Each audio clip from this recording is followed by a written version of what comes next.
ធ្លាប់តែលើកយើងនិយាយថាកុំឲ្យយើងចុចលើ file ឬក៏ link ប្រេងប្រាស់នៅក្នុង Telegram ប្រយ័ត្នគេ hack យក account បាត់ចុះបើសិនជាករណីយើងច្រឡំដៃចុចទៅលើវាតែយើងគួរតែធ្វើយ៉ាងណាទៅអញ្ចឹងនេះគឺជារឿងដែលយើងត្រូវធ្វើនៅពេលដែលយើងច្រឡំដៃចុចទៅលើ file ទាំងអស់ហ្នឹងចំណុចទី1បើសិនជាករណីយើងច្រឡំដៃចុចទៅលើ file ហ្នឹងហើយស្រាប់តែវាមាន load សារឬក៏ទាមទារឲ្យយើងតម្លើងកម្មវិធីអីបងប្អូនទាំងគ្នាកុំតម្លើងឲ្យសោះអញ្ចឹងយើងអាចចុចត្រឡប់ថយក្រោយមកចំណុចទី2នេះគឺកុំវាយបញ្ចូលព័ត៌មានផ្ទាល់ខ្លួនរបស់យើងជាពិសេស password ហ្នឹងចូលទៅកាន់ website ឬក៏កម្មវិធីណាមួយដែលយើងអត់ស្គាល់ប្រភពចំណុចទី3ហ្នឹងគឺយើងត្រូវតែ check មើល password two factor នៅក្នុង Telegram របស់យើងថាតើវាបានបើកហើយឬនៅអញ្ចឹងករណីបើសិនជាយើងអត់ទាន់បានបើក two factor នេះទេបងប្អូនទាំងគ្នាគួរតែបើក two factor នេះទៅហើយមួយទៀតបងប្អូនទាំងគ្នាក៏គួរតែ check មើលកន្លែង device នេះដែរថាតើ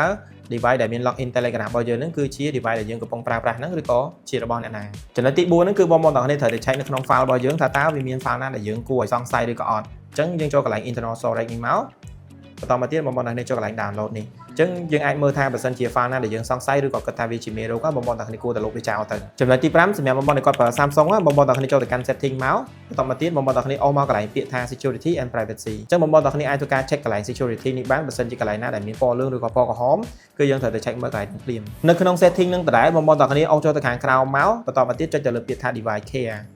អញ្ចឹងនៅក្នុង device care នេះគឺវាមានមុខងារមួយគឺជាមុខងារសម្រាប់ scan មេរោគអញ្ចឹងបងប្អូនទាំងគ្នាអាចធ្វើការ scan មេរោគនៅលើទូរស័ព្ទរបស់យើងទាំងមូលបានអញ្ចឹងយើងចុចកន្លែង app protection នេះមកបន្តមកទៀតបងប្អូនទាំងគ្នាចុចទៅលើប៊ូតុង scan phone អញ្ចឹងបើសិនជាក្នុងករណីទូរស័ព្ទរបស់យើងមានមេរោគវានឹងលោតបង្ហាញនៅលើនេះតែម្ដងចំណុចចុងក្រោយគេហើយសំខាន់ជាងគេហ្នឹងគឺបងប្អូនទាំងគ្នាកុំចុចទៅលើ file ឬក៏ link ដែលយើងអត់ស្គាល់ប្រភពហ្នឹងម្ដងទៀតលើកដំបូងដែលយើងចុចវាអាចនឹងអត់មានបញ្ហាទេប៉ុន្តែបើសិនជាចុចលើកទី2ឬក៏ចុចលើកក្រោយៗទៀតគឺវាអាចនឹងធ្វើការ hack ចូលទៅក្នុងទូរស័ព្ទរបស់យើងបានហើយអញ្ចឹងជាចុងក្រោយបើសិនជាគិតថាវីដេអូនេះមានប្រយោជន៍ក៏កុំភ្លេច like ហើយ share ផងណាអរគុណ